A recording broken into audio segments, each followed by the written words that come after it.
Immigration protests rocking even the most liberal cities. It's our dollar for our people, for our veterans, for our children. And now we've learned illegal kids could be coming to a school near you. All right, well, we want to switch gears and talk about the border crisis and how it's affecting states across the United States, not just border states. Even liberal cities are protesting against immigrants coming to their towns. Check out this video in Boston. A local reporter there saying hundreds of people protesting. It's the most that she's ever seen on Beacon Hill. Yeah, people coming out in Rhode Island also to protest.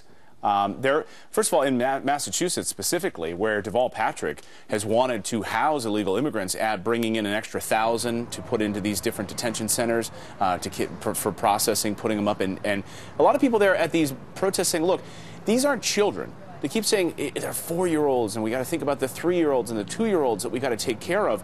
A lot of these protesters are saying, no, the point is they're 15-year-olds, 16-year-olds, and a lot of them joining gangs as a result of coming in. And a lot of them over 18 years old. We've seen this across the country in terms of the outrage and the concern about students coming to community school districts. About 30,000 now. In the next year, predicted to be about 100,000. And according to reports, many of these children don't speak English or Spanish. They speak Indian languages. They're from El Salvador, they're from Guatemala, and so they have no knowledge of English or Spanish. And so a lot of community school districts are saying, this is going to overwhelm us. They come from a violent culture. They don't speak either English or Spanish.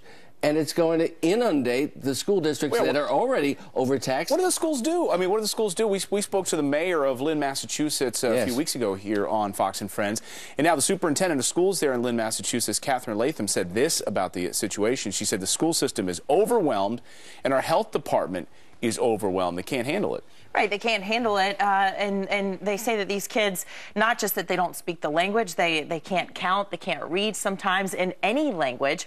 Many of them have never even seen a computer before, let alone trying to turn on the computer. So these educators, you know, you think about how overcrowded they already have these classrooms with multiple students, at grade level, others below grade level, below achievement level, and often they're struggling to figure out how to make things, bring them up to the right achievement level rather than working from the weakest link, which is where many of these absolutely, people end up and to being. that point, the Los Angeles School District, which is used to handling multicultural kids, you know, it's the gorgeous mosaic. The director there, Deborah Duardo, says there's no way a foreign child is going to be able to come to school ready and able to learn if we don't address some of the other issues they're facing. And there are prodigious and incredible health issues that they're facing in terms of drug-resistant tuberculosis, scabies, lice, a whole array of serious health issues that we haven't seen in immigrants in this country since the beginning of the 20th century. And meanwhile, how does this break down by states? We've been hearing of these numbers, right? 50,000, 60,000. So just take a look at some of the states that are getting hit with the most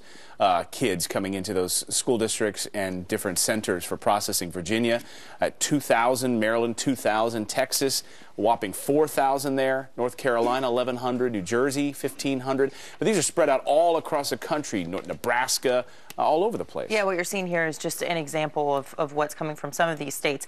And when they get released to these so-called sponsors, we're not even sure of what their status is of these people. They're supposed to be parents or relatives if possible. But if their status isn't being checked, how do we know that they're going to bring these kids to their potential federal deportation hearings?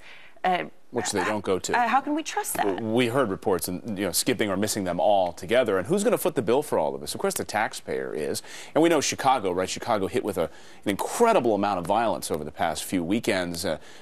Dozens killed by gunfire there and gangs. Well, now, instead of addressing that major issue, Chicago Mayor Rahm Emanuel wants to offer up some free housing and legal services to up to about 1,000 children and immigrants there in his city, in Chicago. So come on over to Chicago, because we don't have enough problems right now. Right. You need to worry about the kids in your own backyard. We've got homeless kids everywhere. We've got kids in foster care. Gang violence. Gang violence. You know, we have issues that we need to take care of in our own backyard. And children dying day by day in Chicago. Out of control, the murder rate.